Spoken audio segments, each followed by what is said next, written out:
咧叫做咧安全下受騙。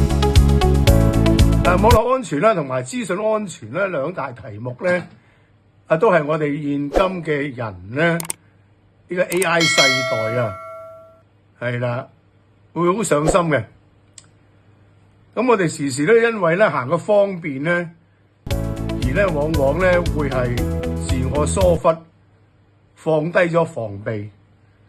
由於係咁咧，就會引致到事後嘅好大嘅損失，包括係金錢同埋私隱方面。呢個話題咧，順帶咧喺度提一提咧，就係話 Philip Sir 咧會喺10月份咧開一連串嘅防 hack 講座，就係啦。